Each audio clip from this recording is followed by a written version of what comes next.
trying to make the extra pound, the extra quid, you know. Yeah. But in the end, the companies that truly understand, inclusion are the companies that are going to truly make, the most, the most in profit. At least that's what I think. Yeah. And even when you think about Amazon and Google and the stuff they're trying to do in voice, you would think those teams that are working in voice would actually be mainly from the blind and visually impaired community because of how they navigate experience in life. But that's not the case. And there is partly a pipeline issue, right? You have to know these communities exist, which is why my podcast and your podcast exists, to get the word out there that these people are alive and they're Right. out there, and there's stereotypes, and the stereotypes are generally wrong. But then you have to be willing to like engage and kind of develop a pipeline. And it's not just saying come and work at my company or come and join my team at this event. Is making people feel welcome and wanted at your event or at your company, and in an appropriate way too. Yeah. And that's really important, Yeah. to make someone feel welcome, but in a normal way. And that's another thing that I have seen it, where people go out of their way to, basically, I mean, this term is used loosely here, but it's used in a lot of other different philosophical contexts, to basically love bomb you, is what it's called, where they make you think you're truly wanted, truly needed, and then in the end it turns out you truly are not.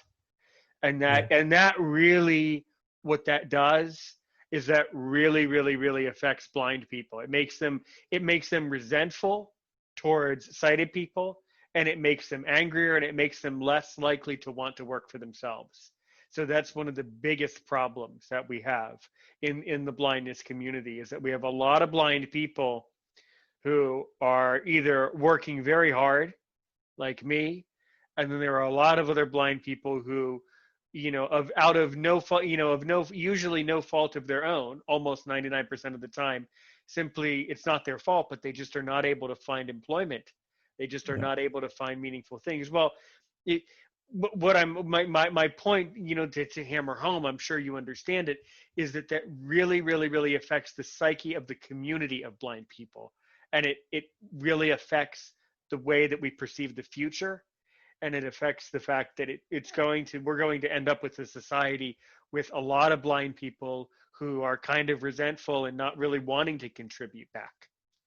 So it's quite concerning, really, when you actually stop and think about it. I You brought up think, some interesting sure. points.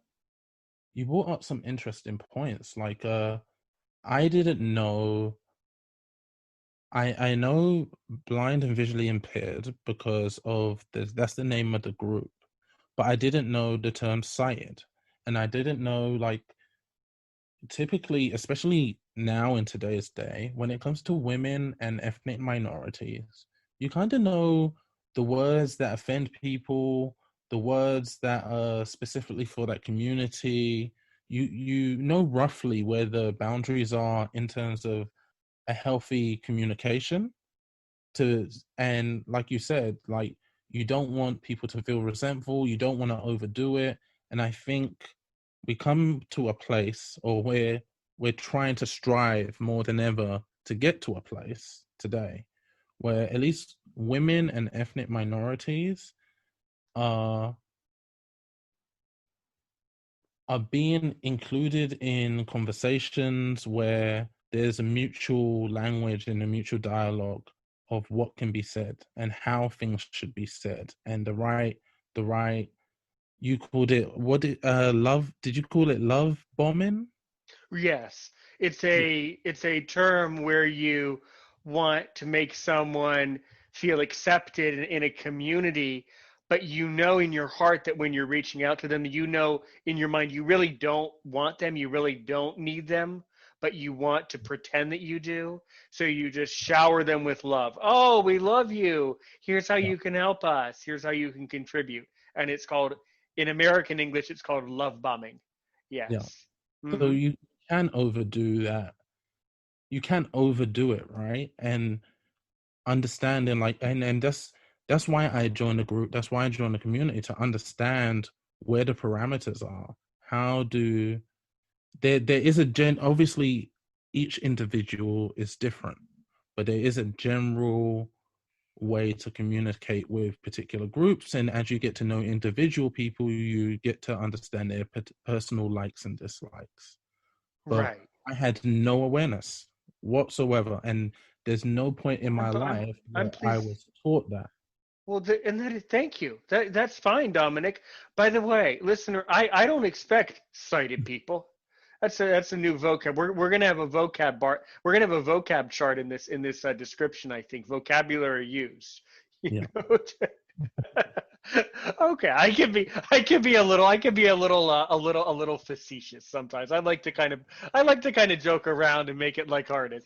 But no, no, we might have a vocabulary chart that you need to memorize to listen to this episode. This is a bit of a complicated episode, I guess. But um, my point is, I do not expect sighted people to understand everything about blind people. The only thing I expect is that sighted people are normal. And if you're normal, like you, Dominic, if you're a normal person who's willing and ready to work with blind people, then I'm willing and ready and ready to listen to what they have to say. That's all. It's really Yeah. that simple.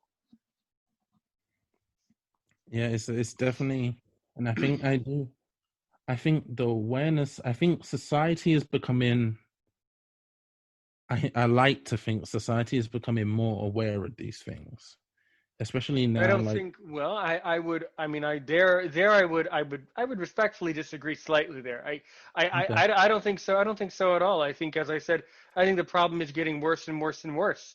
We're home more and more. We're interacting less and less with all this, social distancing and all of that. I think the problem is actually getting worse. And I would love your feedback, or I would love to hear your analysis on how you think the current health situation will end up affecting the disability community as a whole. What do you think about that? Because I think it's going to have a profound effect. Actually, I think the health situation is having a profound effect on everybody in the world. But what do you think? yeah, I agree with you that I think it's having an effect on everybody. But if we just focus on, I guess, disability, or even more specifically, blind and visually impaired, I definitely 100% agree it being affected, especially psychologically, a lot, a lot. And it's interesting because even though I do say we're becoming more aware, like as society, as people, I haven't heard one conversation over here in the UK about people with disabilities or blind and visually impaired. Not one. That concerns me. How So many in both in the US and I'm trying to really think how many high up politicians in the UK are blind or the visually. actually, this is cool, and this is really creepy that I know this information. On on September 11th, 2001, where there was the terrorist attack in the United States. No. This is public. Not every A lot of people know this part, but a lot of people don't know the second part.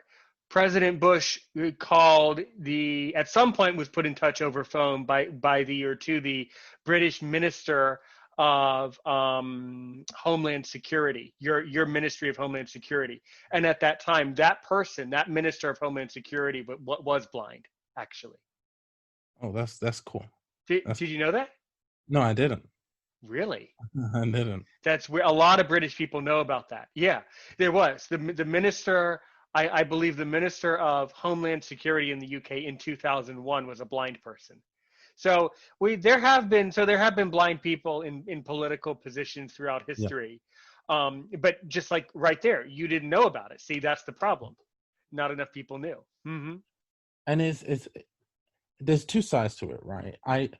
I as a person, I would actually say I don't need to know whether the person's blind or not, but the blind communities have to improve. They have to feel the positive effects of having that representation. Just like when Right. you talk about ethnic minorities, having a black person or a black president, or that's okay, but unless the black communities that that person comes from feels the positive effects because there's somebody that's from that community that understands the challenges, then it doesn't really matter. I don't need to know they're blind, but I do need to see a positive change in the blind and visually impaired. It's an outstanding remark to make, and you could not be more accurate. What's the point exactly? They need to make the positive impact. Then, if they're able to get, that high level of success or to that position, they need to have a really positive impact. Right. Hmm.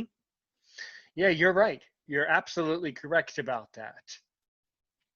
And that's is collaboration and I'm just fascinated with collaboration and problem solving. And like I did mention some other groups like autistic adults, adults with ADHD.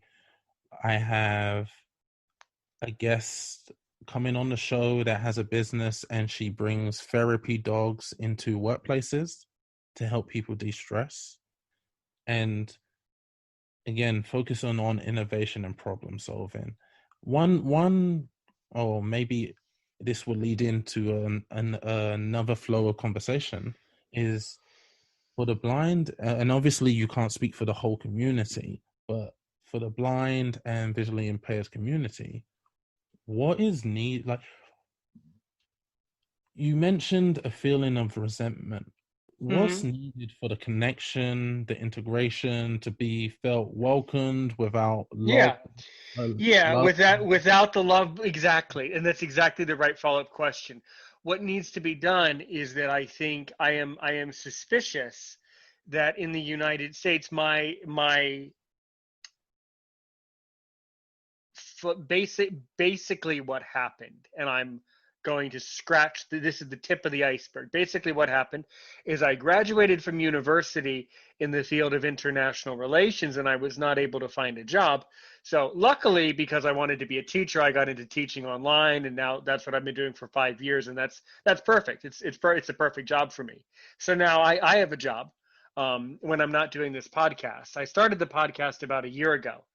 Um, I mean, I think what needs to happen is I in my heart truly believe that at least in the United States we need to have some system. We need to change some laws that basically requires blind people somehow to have a job. And until it's required, we're going to have this problem, I think. But the other good answer is I don't know because there's so many other factors. Yeah, Hmm. yeah, it's interesting. And is there something the blind community has advocated for before? What are the general conversations and attitudes within the community? In my opinion, Yeah, the conversations in the community amongst ourselves are quite negative, in my opinion. There have been there's just so much negativity. That's the other thing that I notice in the community too, is that there's so much negativity in the community that, we have blind people that pull down other blind people, basically, you know? So it's really quite ridiculous. And quite frankly, I've lost my patience for it. I I don't usually reach out to people on Facebook unless I think they truly deserve the connection.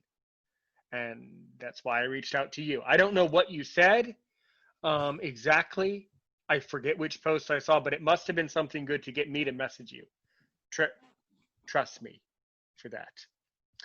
Well, let me just tell you this, that you're listening to Aaron's opinion, a very, quite frankly, listener, a very impromptu and a very sudden episode. Wasn't necessarily planning this, but so glad we're having this conversation right now. This is going to be a great recording for sure. I'm Aaron Richmond. This is Aaron's Opinion, the podcast for blind people. We're talking about issues in the blindness community with Dominic Norton, all the way in London, England, and I'm so glad, So glad you stayed up so late on this Friday night. On the radio side, you can take a break right here. We'll